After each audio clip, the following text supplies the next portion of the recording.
The only mistake I made was meeting you, Nathan. I regret ever letting you into my life." Peggy sobbed, her voice cracking with the weight of her pain. Nathan sat there, silent, his eyes glued to his phone. He didn't even look up. "What haven't I given in this marriage?" Peggy's voice rose, frustration and hurt flooding her words. "My body, my soul, my blood. And yet, it's still not enough. I nearly lost my life, Nathan, just to bring our children into this world. Will I ever be enough for you?" Her words hung heavy in the air, but Nathan didn't react. He simply scrolled through his phone, as if nothing Peggy said mattered. "Nathan, I'm talking to you!"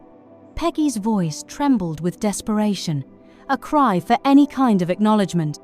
Nathan finally looked up, his expression cold, his voice flat. "Woman, if you're tired of this marriage, then just leave." Peggy stood frozen, the hurt in her eyes growing. "Is that all you have to say?" "Yes," Nathan replied, his tone dismissive. "And take your chicks with you when you leave." His words cut like a knife, referring to the 3 beautiful girls Peggy had given him their daughters. As he stood up and entered his room, Peggy and Nathan had been married for 12 years.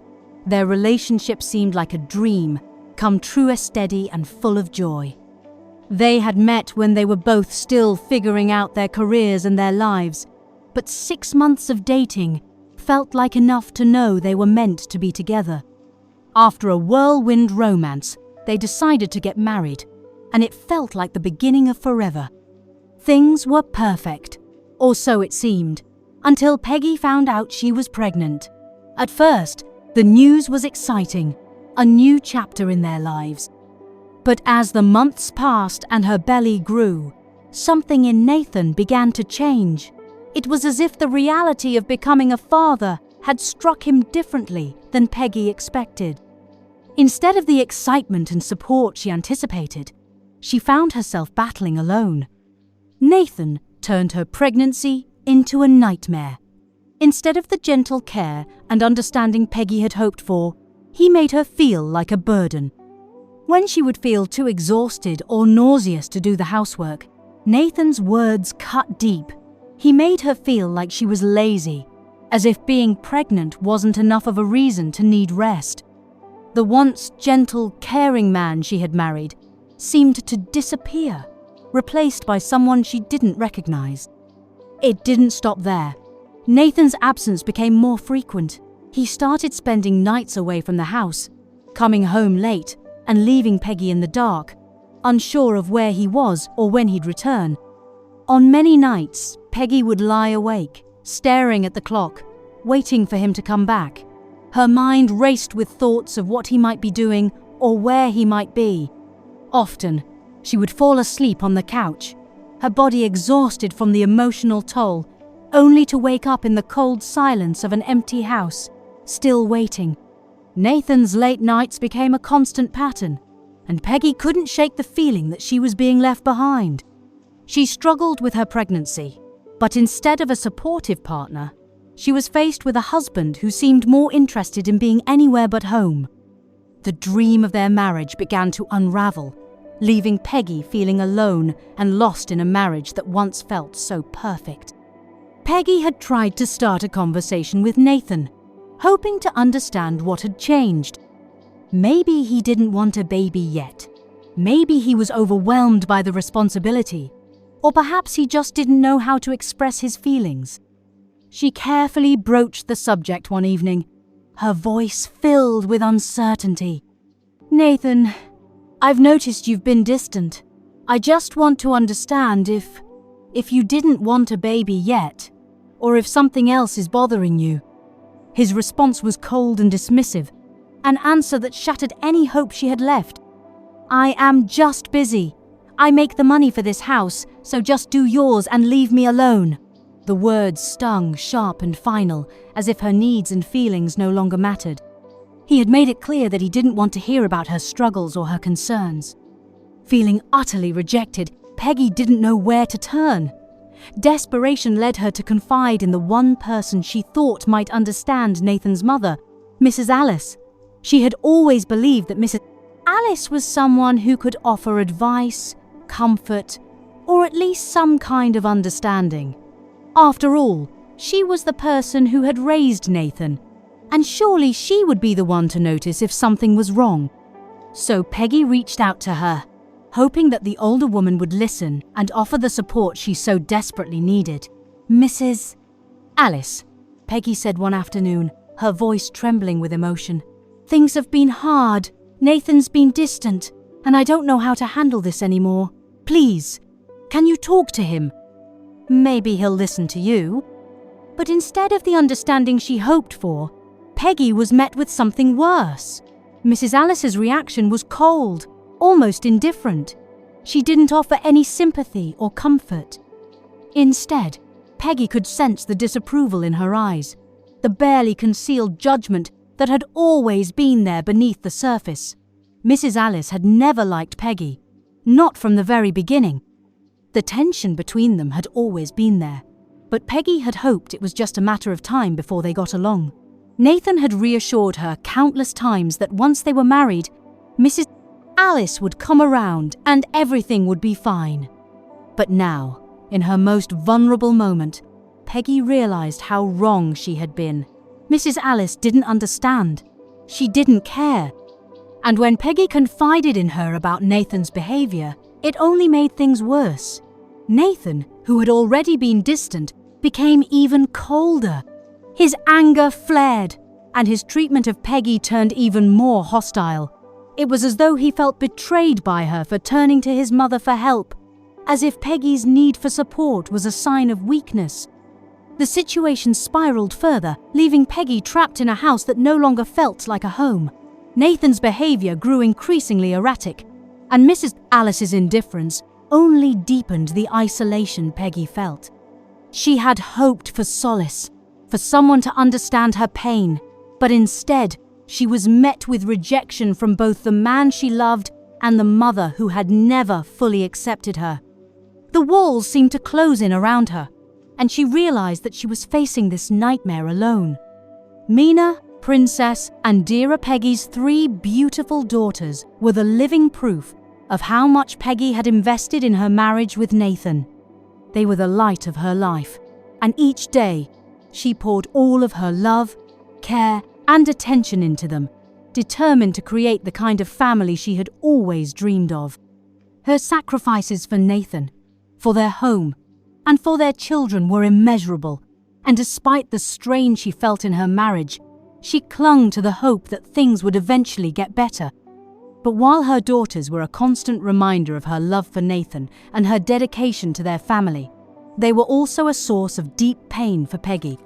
Nathan had always wanted a male child, someone who could carry on his name and his legacy. The lack of a son became a growing burden in their marriage, one that seemed to chip away at the foundation of their relationship. Every time they celebrated another birthday for one of their daughters, Peggy could see the disappointment in Nathan's eyes.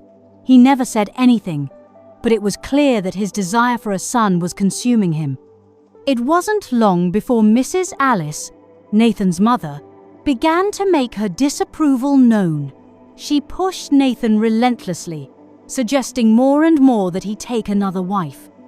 Since Peggy couldn't bear him a son, she argued, perhaps another woman would be able to fulfill that role. Mrs. Alice's words stung Peggy deeply, but she kept her pain hidden, unwilling to let it show to Nathan or his mother. It felt like the weight of their judgment was too much to bear. She had already given everything to her marriage, and now, it seemed, it was not enough. Then one afternoon, Mrs. Alice arrived uninvited, carrying her clothes in a large bag. Peggy was taken aback by the sudden visit. She hadn't heard from Nathan's mother in days, and certainly hadn't expected her to show up at their home without any prior warning. But as surprised as she was, Peggy tried to maintain her composure. She greeted her mother-in-law with a smile, her heart pounding in her chest. "Good afternoon, Mama," Peggy said, doing her best to hide the unease that was slowly creeping up on her. "Is everything okay?" Mrs. Alice barely acknowledged her greeting as she made her way inside. Peggy's mind raced. wondering why Mrs. Alice had come. She didn't have to wait long for an answer. As the children, excited to see their grandmother, ran over to greet her, Mrs. Alice made a dismissive comment that made Peggy's blood run cold. "Please hold your dogs," she said sharply, as though the children were nothing more than a nuisance. The words hung in the air like a slap to Peggy's face. It was as if Mrs. Alice had forgotten that her granddaughters were people too, that their worth was more than just their gender. The statement stung deeply, but Peggy didn't react. She swallowed her hurt and quietly called the children back. "Mina, take your sisters and return to your room," Peggy said, her voice steady, though inside she was falling apart. As the day wore on, Peggy couldn't shake the feeling of unease. She had hoped that Mrs. Alice's visit would at least come with some explanation, but that didn't happen. Mrs. Alice refused to acknowledge her or her presence in any meaningful way. She moved around the house as though she had every right to be there, never sparing Peggy a glance, much less a kind word. Finally, after several hours, Peggy tried to break the silence. "Mama, should I get you anything to eat?" she asked, attempting to offer some kind of courtesy, despite everything that had happened. She had hoped, at the very least, that Mrs. Alice might engage with her, or perhaps offer some explanation for her sudden visit. Mrs. Alice's response was cold and sharp. "If I need anything, I can help myself. This is my son's house," she replied dismissively, making it clear that she had no intention of acknowledging Peggy's efforts to bridge the gap between them. Peggy could see exactly where this conversation was heading. It was clear that Mrs. Alice was there to make her presence known, to assert her dominance, and to remind Peggy of her place in the family, something Peggy had long feared but never fully confronted until now. She felt her heart sink as the weight of the situation pressed down on her. Without another word, Peggy made the decision to cut the conversation short. "I'll leave you to settle in, Mama," she said, her voice barely above a whisper. She turned on her heel and walked toward the children's room, the weight of the interaction still lingering in her mind. "I don't like Grandma," Mina, the eldest, said quietly, her eyes full of discomfort as she sat on the edge of the couch, arms crossed tightly over her chest.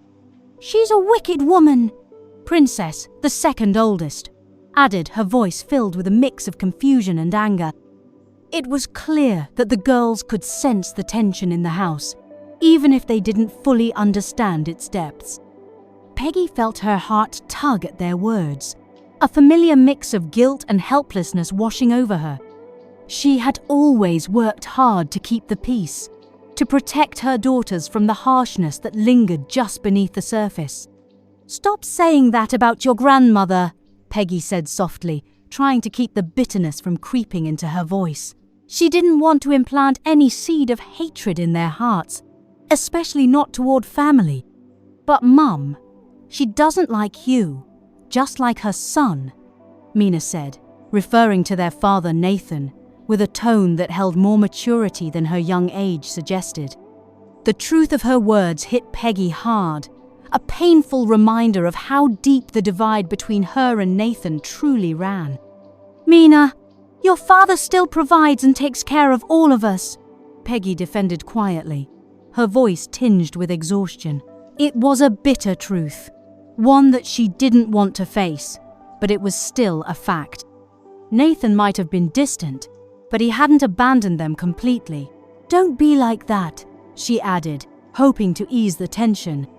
But Princess, ever the more vocal one, wasn't ready to let the matter drop. "I don't like it here, Mum," she said, her young voice filled with frustration and longing. "I wish you had a lot of money so we could leave this ugly house for them." Peggy's heart cracked, the words stinging as they cut through the silence of the room. She could feel the weight of their unhappiness pressing down on her, a burden she had never intended to place on their shoulders. But there was little she could do to change things, not when the foundation of their family seemed to be crumbling with every passing day. "It's okay, girls," Peggy said, her voice gentle but firm. "What did Mummy always say? The children fell silent for a moment, their eyes cast downward as they searched for the right words. Then, in unison, they chorused, "Respect your elders." Peggy smiled faintly, brushing a strand of hair from Mina's forehead as she pulled her closer. It wasn't much, but it was the only thing she could give them in that moment, Thope, that no matter what happened, they would hold on to the values she had tried so hard to instill in them. "God will take care of us. We will be fine," Peggy whispered, her voice carrying more conviction than she felt inside. "Now give Mummy a hug." The girls embraced her, their small arms wrapped around her, offering comfort in a way that only children could. The warmth of their love was a balm, even if it couldn't heal the wounds that had been left by the unraveling of her marriage. Later that night, after the dinner had been cleared away and the house had quieted, Peggy tucked her daughters into bed. She kissed each of them on the forehead, whispering quiet words of love as they snuggled into their blankets. But as she sat on the edge of their bed, a familiar heaviness settled in her chest. The same question replayed in her mind. How much more would she have to endure before things got better? She had given so much of herself, sacrificed so many of her dreams and desires, and yet she felt as though she was losing everything she held dear. Could the love she had once felt for Nathan ever be enough to overcome the deepening rift between them? Could they ever find their way back to each other, or had they drifted too far apart? As she lay in her own bed that night, staring at the ceiling in the dark, the weight of it all pressed down on her. She had tried so hard to make her marriage work, to be the wife and mother her family needed. But now, she wasn't sure who she was anymore. The woman she had been before marriage, full of hope and dreams, seemed like a distant memory. She had changed in ways she couldn't even fully understand, and that realization hurt more than anything else. She lay awake, lost in thoughts of loss, sacrifice, and the aching feeling that her life had become something she never imagined it would be. The tears that had built up for so long finally found their way to the surface, but even as they fell, Peggy knew that she would keep going. For her daughters, for herself, she would keep going. Because, despite the darkness, she still believed there was light ahead. The next morning, Nathan returned home, walking in with a wide smile on his face. His eyes lit up when he saw his mother sitting in the living room, and he greeted her with enthusiasm. "Good morning, Mum," he said, his voice cheerful as he took a seat next to her. They settled in, chatting casually about the events of the day, oblivious to the tension that was quietly building in the house. Meanwhile, Peggy was busy getting the children ready for school, moving around the house with practiced ease. She gathered their things, made sure their uniforms were in order, and helped them finish their breakfast. The children, seated at the dining table, ate quietly, but Peggy could tell something was off. Mina, the eldest, was usually the first to speak up in the mornings, but today she sat in silence, her small hands playing with her food. From the sitting room, Peggy overheard Nathan and his mother's conversation. Mrs. Alice's voice cut through the air, her words like a knife. "Nathan, when are you getting us a real woman to give us sons?" Her words were laced with an undertone of expectation, as if Peggy's inability to provide a son had become an unbearable flaw in her eyes. Nathan's response came swiftly, almost too easily. "Soon, Mum, just very soon," he said, his tone casual, as though the idea of replacing Peggy wasn't anything out of the ordinary. Peggy felt her chest tighten, the weight of the words hitting her harder than she ever imagined. Mina, who had been sitting at the dining table, suddenly stood up. Without a word, she grabbed her lunchbox and walked toward the door. "Mummy, I'm okay. I don't want to eat again," she said, her voice flat, almost defeated. Princess, not wanting to be left out, followed suit.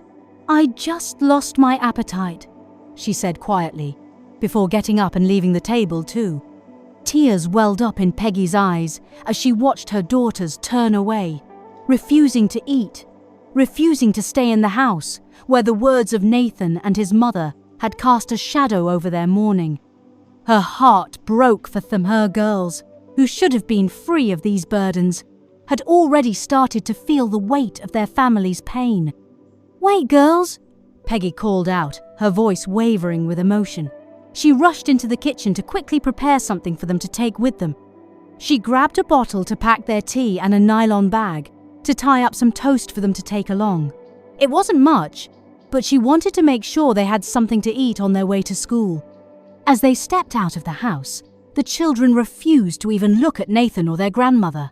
They walked past them, silent and distant, a sharp contrast to the happy family image Peggy had once envisioned. The school bus pulled up shortly, and Peggy, kneeling down to their height, made sure to give them the final instructions of the day. "Eat your breakfast while in the school bus so you don't starve," she said gently. "Take care of Princess and Dara. Do you hear me, Mina?" "Yes, Mummy," Mina responded, her voice soft but filled with the weariness of someone too young to bear such burdens. After sending the children off, Peggy returned to the house, her heart heavy. Inside, Nathan and his mother were still deep in conversation, their laughter filling the air, their voices light and carefree. They acted as if nothing had happened, as if Peggy's heart hadn't just broken into pieces in the next room. They sat there, oblivious to the silent pain that filled the house, as if she didn't exist at all. Peggy stood at the doorway for a moment, taking in the sight of them, Nathan, her husband, laughing with the woman who had always undermined her. She felt like an outsider in her own home, trapped in a marriage where love had long since been replaced with resentment and disappointment. She entered the sitting room quietly, pretending as though everything was fine, but inside, she was unraveling.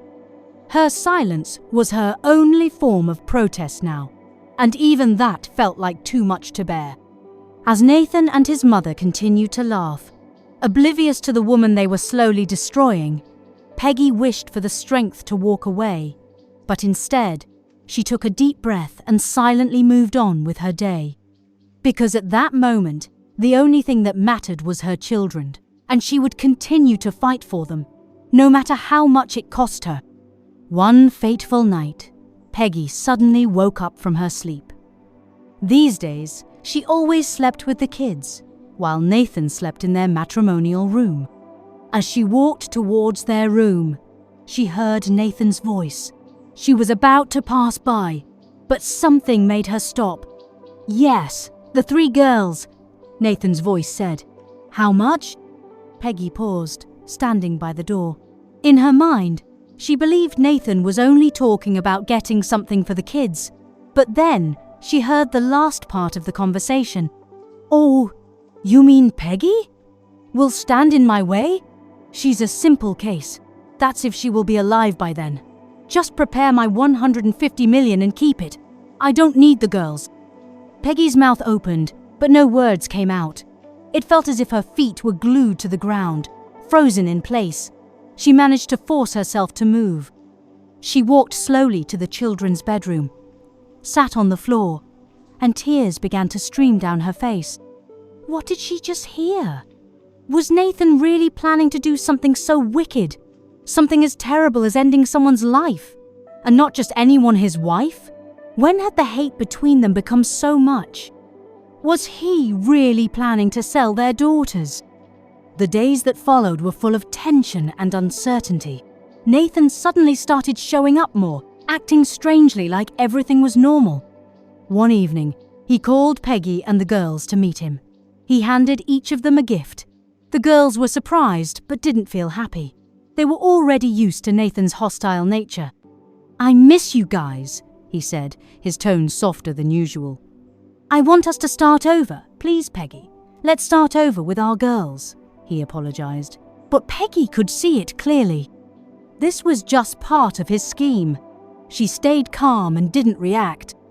As soon as Nathan left, Peggy gathered all the gifts. She didn't open them. She put them in the packing store and locked the door so the kids wouldn't be able to touch them. Nathan's mother was still around, and she had also started acting strangely. She seemed eager to connect with the kids. If Peggy hadn't overheard that phone call, she might have believed that a miracle was finally happening. But now, she couldn't let her guard down. The next morning, before Peggy or anyone else woke up, Nathan got up early. He made tea for Peggy and the kids. He brought out a white substance and added it to Peggy's tea. He quietly carried the tea into the children's room, where Peggy was still sleeping. "Wake up, my angels. Daddy made you all tea," Nathan said as he placed the tray of tea down. Peggy was the first to wake up. She was surprised to see Nathan standing there with a tray of tea. "Please, do not wake the kids yet. Thanks for the tea. I'll make sure they drink it." "Daddy's first tea with Mummy," Peggy said, trying to remain calm. Nathan smiled, believing everything was settling down as he had planned. What happened next will shock you. In part 2,